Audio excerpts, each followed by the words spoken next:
Yeah, good morning. Good to see you today. Good to be back at Fern Tree Gully as well and preach for the first time this year. Fortunately, it's not too warm a day, so looking forward to going to the apartment this afternoon, the beach, so spend some time down there. It's at least not 40 or anything like that. Well, halfway through January, and for those who are on holidays, or school holidays, halfway through their, almost half, or more than halfway through their school holidays. Okay, let's turn this around, I can see it a bit better. Now, I haven't lost my thesaurus or anything like that. That is the spelling of the title of my sermon this morning, altered. See a little bit different there. Okay. Okay. In 1964, the 60s, who remembers the 60s? If you remember the 60s, you weren't part of it. So I think you're a bit young, Sam. You weren't even... I was born in 63, so a year before 64, so I really don't remember it. But anyway, Ken Kesey and his merry pranksters are fueled by LSD and a freewheeling spirit of adventure. And they painted an old bus, an old school bus, in day-glow colours. And they drove it across America from California to New York. And it was a trip that would go down in history as a cultural milestone. The bus was dubbed Further. That was the destination plate. It was Further. And it was on the front of the bus. The bus was purchased largely by Ken Kesey's earnings from the publication of a well-known book, One Flew Over the Cuckoo's Nest, which was also made into a film as well. So he was the one who purchased this bus and with his merry pranksters went on this journey across America. As I say, became a cultural icon. Just got a short film clip about it. In 1964, Ken Kesey and his band of merry pranksters painted an old school bus and named it Further, setting off on a journey that would jumpstart America's counterculture for a new generation. This infamous trip gave birth to the psychedelic movement and laid the foundation for music festivals as we know them today. So yeah, it was quite a journey that took place there. More than a work of art, the bus represented the sweeping changes that occurred during the 60s, and people began to question traditional values, thought of new ways of doing things, a real time of upheaval, not just in America, but also in all over probably the Western world at that time. Further stood as a highly visible representation of a new brand of American freedom.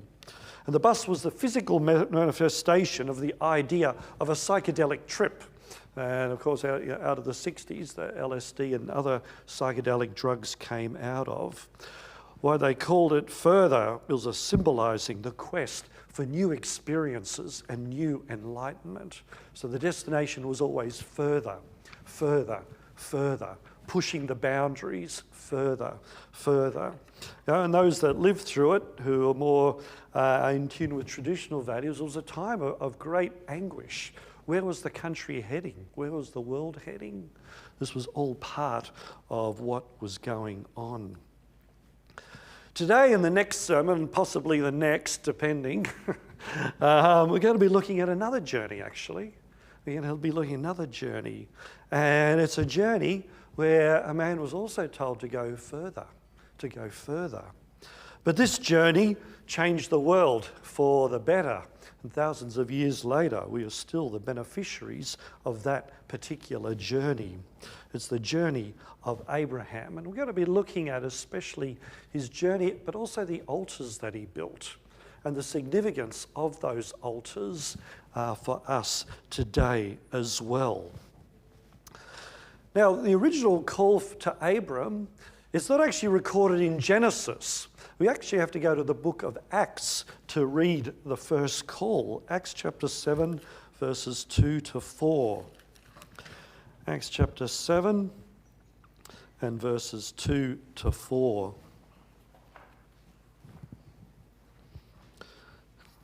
Seventh chapter of Acts and verses 2 to 4. Okay, this was Stephen's reply. Brothers and sisters, brothers and fathers, listen to me. Our glorious God appeared to our ancestor Abraham in Mesopotamia before he settled in Haran. God told him, leave your native land and your relatives and come into the land that I will show you. So Abraham left the land of the Chaldeans and living in Haran until his father died. Then God brought him to the land where you now live. So the call of Abram happened back in Ur, and he was told to move, and he was told to go to Canaan, to go to a land that God would show him. Ever been on that sort of a journey when you don't know where you're going? It's not the normal way to go somewhere, is it? Usually got a plan, you got a destination. He didn't at this particular time. Just go to the land that I will show you. And the trip is actually recorded in Genesis 11, 31 to 32. Now, I'll just go back to Genesis, and we're spending our rest of the sermon there in Genesis 11 and 12. So Genesis 11, 31 to 32. Okay, this is the journey as a result of that call. Okay, Genesis 11, 31 and 32. One day, Terah took his son Abram, his daughter-in-law Sarai, his son Abram's wife, and his grandson Lot, his son Haran's child, and moved away from Ur of the Chaldeans. He was headed for the land of Canaan, but they stopped at Haran and settled there. Terah lived for 205 years and died while still in Haran. So they travelled from Ur to Haran, not a small distance, as you can see there. And it was the families and their wealth and all sorts of things that they travelled. So they were actually on their way to Canaan, but they stopped in Haran. They stopped in Haran. It seemed like a bit of a better place to stop. Canaan, of course, is over here, the land of Canaan, but they were stopped there in Haran. And so they all went there on this journey, and it was a long and quite a tiring journey. And journeys back in those days weren't exactly safe either, although there was safety in numbers because it was quite an entourage that was there. But anyway, for whatever reason, they decided to settle in Haran rather than to continue to go. And so there was a call to go further. Let's go to Genesis 12, 1 to 5b. The Lord said to Abram, leave your native country, your relatives and your father's family, and go to the land that I will show you. I will make you into a great nation. I will bless you and make you famous, and you will be a blessing to others. I will bless those who bless you and curse those who curse you with contempt, and all families on earth will be blessed through you. And so here in Haran, go further to the promised land. Go further. And God gave 4 commands, 4 I wills, or 4 you wills, in this promise to him. The 4 commands was the first one, leave your country. Leave your country. Okay, we've got people here who have left their country and knows what that means and how difficult it can be to leave your country. So that was the first thing to do, leave your country, leave your relatives. Okay, that sort of goes with it. It was taking some of them, but still leaving the relatives. Leave your father's family. Okay, 3 leaves. 3 leave. So really quite emphasizing what he was to do. And then go to the land I will show you. So those were the 4 things that Abram had to do. Leave and go. Leave and go. Abraham was called to go further. His journey was to the promised land. He was not to linger anymore where he was. And matching those 4 commands, there were 4 I wills by God. Okay? I will make you into a great nation. Okay? Not a bad blessing, is it? Make you into a great nation. And from Abraham, both Jews and Arabs claim him as their father, and rightfully so. So more than one nation came from Abram. I will bless you and make your name great. That's the second promise that God said, the second I will. And certainly that has taken place as well. Hundreds of millions, if not more than billions of people revere Abraham, the Jew, the Muslim and the Christian. All 3 revere Abraham as being the father of their religion. So the 3 great monotheistic faiths all trace back to Abraham. So certainly his name was made great. I will bless those who bless you. And then the 4th one, I will curse those who curse you. So though Abraham had 4 commands, leave and go, but then he got 4 promises as well that were fulfilled. And then there's 2 you wills, okay? So there's 4 commands, what you got to do, 4 things God would do, I wills, and then there was 2 things you will. You will be a blessing, okay? The promise was you will be a blessing.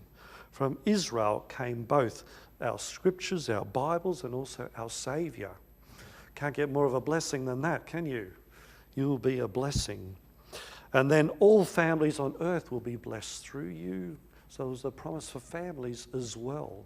So within these few verses, quite a lot is packed in there. Things Abram had to do, things he would receive the promises, and then also things that would come through him. So at the very beginning, some people say, oh, well, it's favoritism or whatever. But that's not quite true. I mean, it is in one respect, but he was to be a blessing to the whole world. So whatever he would receive would also bless others as well. So Abram not only received blessings, he was also the medium through which blessings would flow to everybody. So yes, in one way, was chosen, was favoured, but it was to be for everybody. The blessings was to be for everybody. And that's the same with us, isn't it? Any blessings we receive from God, we are to share with other people. We're not to just hoard them to ourselves, but to share them with others. So like Abram, we are not only the subject of God's blessings, we are also the medium where we can be a blessing to others as well and share them.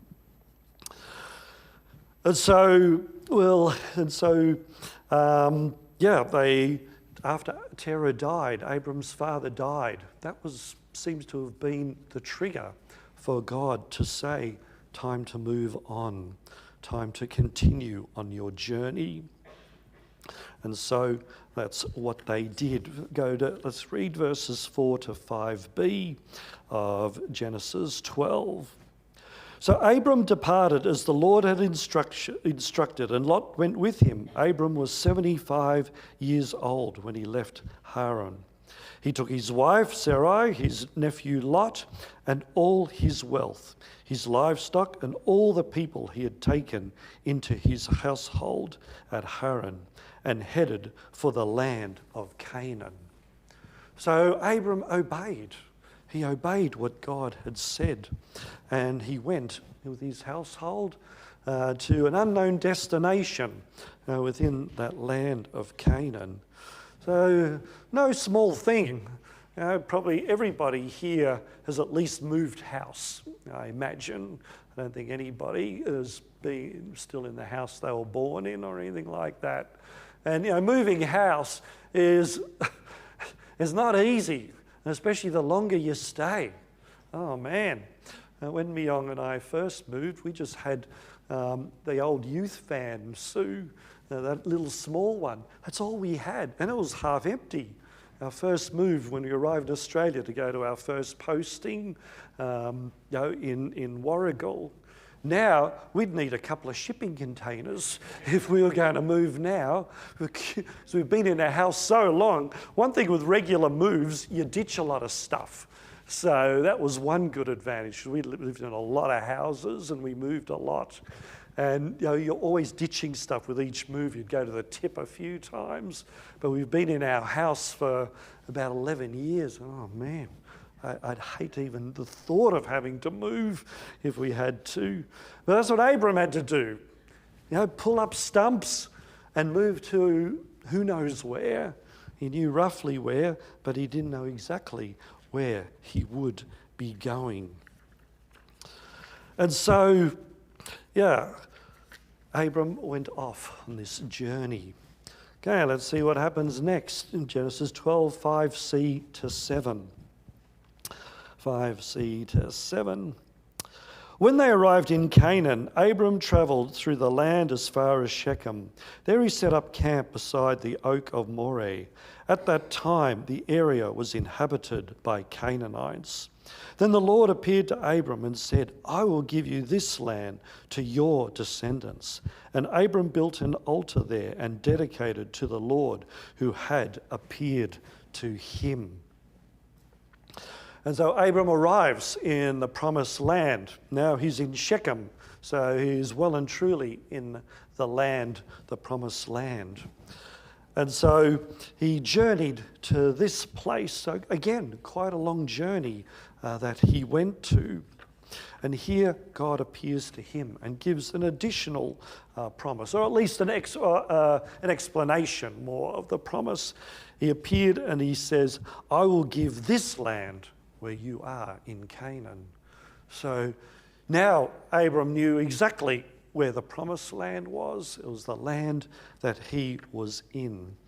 And here Abram builds his first altar and dedicates it to the Lord who appeared to him. And so by this solemn act of devotion, Abram made an open profession of his faith in God. The Canaanites were not God worshippers or God-fearers, and so here he's building an altar to tell the people, I worship a different God to you. And the building of the altar in the land was also a form of taking possession of the land and having based on the basis of faith in God's promise. So it's interesting that there's no record of Abram building an altar in Ur or Haran outside the promised land. The altar is built in the promised land. He's the first recorded. Probably he did have altars, but this is the first recorded building of an altar, and it happens first of all in the promised land, not in these other places. It was also an expression of Abram's thankfulness for God being with him in that journey. And what a journey from Ur to Shechem, even though it was divided, and he's giving also an example to his family and to all those who are with him, that we are worshippers of God. We are not going to take on the gods around us. We are going to be faithful to the God of heaven and the Creator. And so what lessons can we learn from this altar here at Shechem? An altar is a place of both submission and sacrifice. It's a submission to God and a sacrifice to him. And it involves obedience. Abraham was obedient in following God, in doing what he said, in going to the land, leaving his home and going to this faraway place. And we are to offer ourselves as a living sacrifice. Now, we did that in the lesson today, didn't we? This week's lesson was about a living sacrifice, offering praise to God, proclaiming our allegiance to him, doing good and sharing. This is the way that we offer ourselves as a living sacrifice. And an altar symbolizes those things, all of those things. Now, Abram, if he's like anything like many of us, he could have thought of all sorts of excuses not to follow God. Do you really want me? I mean, it's a big deal to go and pull up stumps and go to who knows where. Surely you don't really want me to do that, God. I can't really obey you. What's wrong with staying here anyway? No, why not stay? I can be a witness to you here in Ur or in Haran or whatever. But the lesson is that he was obedient. He moved forward. He went further. Not because it was the most feasible way to raise a family, but simply because God had said so. Okay, and so when God asks us to do something in His Word, or something that He opens up different ways for us, we should be willing to obey. And so the altar was a symbol of Abram's obedience and also his submission to God. Is there some aspect in your life that you're struggling to obey God? Is there something that you know you should be doing, or something you should not be doing, and you're struggling with that thing? Maybe it's time to be like Abram and to put that on the altar and submit to God. Now is the time to surrender to His will. The beginning of the year, time of changes, type of doing different things. Maybe it's a time to also consider our lives and what we might need to sacrifice and submit to God. When God gives commands, there's also promises as well. And that's for us as well. If we are asked to do something, God also has promises for us, just as He did to Abram. Even though Abram arrived in the land of promise, he was immediately faced by a problem. It says in verse 6, the area was inhabited by Canaanites. The area was inhabited by Canaanites. Isn't our area inhabited by Canaanites also? Maybe not literal Canaanites, but people who are opposed to the things of God. We face that in the world, don't we? And especially when we arrive in the land of promise in terms of being a follower of God. We have pressures in the world to not follow God, to maybe compromise, to not rock the boat. And so that's what Abram faced as well. He's the only one who is a God-fearer in this land. There's always pressure to compromise, and that's the same with us as well. Canaanites were a cruel, corrupt, and callous people. And so it was a bit of a dangerous place to be. In those sort of countries, you try to fit in is a great virtue. But here, Abram was making an altar and saying, I'm going to trust in God. And we also need to trust in God. When we are faced with temptations to compromise, to fit in, to so-called fit in with the world, when we are having opposition to our faith, we need to remember the God who appeared to us and honour Him in all our ways. And so despite being in a hostile environment to Christians, and we have to say that in Australia, and particularly in Victoria, it is getting more hostile to Christianity. No ifs or buts about that. Yet we still need to remember the God who appeared to us and to be His witness. Abram didn't keep his faith a secret, and neither should we as Christians. But still, in Shechem, go further. I haven't reached the destination yet. Genesis 12 and verses 5 to 8 it should be. Tell I did that in a rush last night. Genesis chapter 12 verses 5 to 8. Actually, it's just 8. Okay. Genesis 12:8. Radio. Did a cut and paste, but not quite. After that, Abram travelled south and set up camp in the hill country, with Bethel to the west and Ai to the east. There he built another altar and dedicated to the Lord, and he worshipped the Lord. So he travels just a little bit further. It's around 16 kilometres that he travels from Shechem to between Bethel and Ai. Although it wasn't called Bethel at that time. Jacob was the one who would actually call it Bethel. But anyway, that's what's recorded there. So he settled between Bethel and Ai.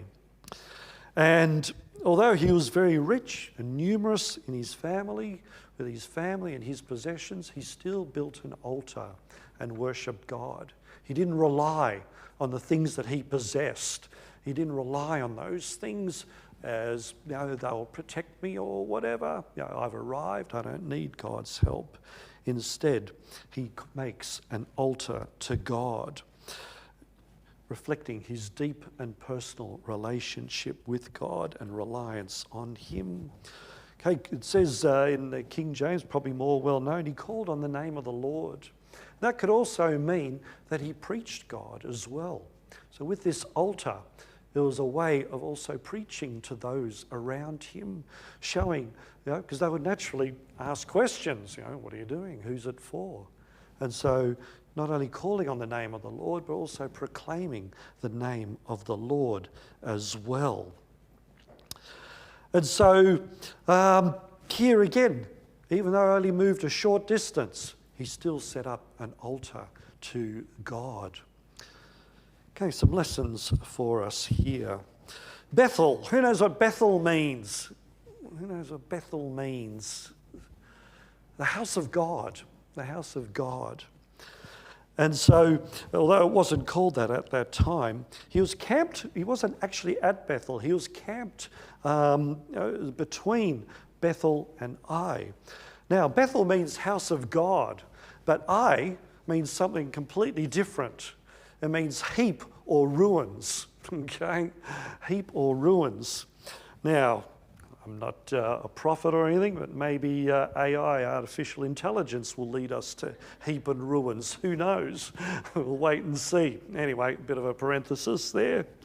Okay, probably Doug Batchelor or Walter Veit will pick up on that, but anyway.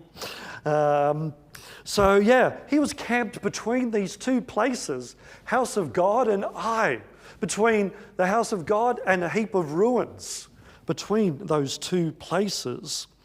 And they were about 3.5 kilometres apart. So he would be able to see the these two places where he was. And so this could represent that sometimes we're between the promise and the gap between a promise and fulfillment. The house of God on one side, but ruins on the other. He hadn't quite taken possession of the land by a long shot. And so also Ai and Bethel, between those two places. As Christians, we have been in Ai. We have been in ruins before. But we have made that journey to Bethel, to the house of God. And so we need to have humility and sympathy for those who are still in Ai. We've got to keep one eye on the kingdom of God, but also another eye on the people who are in ruins, who are not Christians and who don't know God. And so here we are near the start of the new year. And we're going to have to make many decisions during this year as well, just like we do every year. And every decision, we've got two choices. We can either choose the way of God, the house of God, or we can choose the way of ruin. Now, not every decision is that big or anything like that, but we do sometimes face those decisions where we are making a decision. Which way will I go? Which way will I go? Will I go God's way, or will I go the way of Ai, the way of heap and ruins? Which decision will we make when we are faced with those sort of stark choices between us? Decision between the house of God or the ruins. And so it's my prayer that this year we will commit to go further in our relationship with God and to allow ourselves to be altered. We'll continue the series next time. Now have our closing hymn, Great is Thy Faithfulness.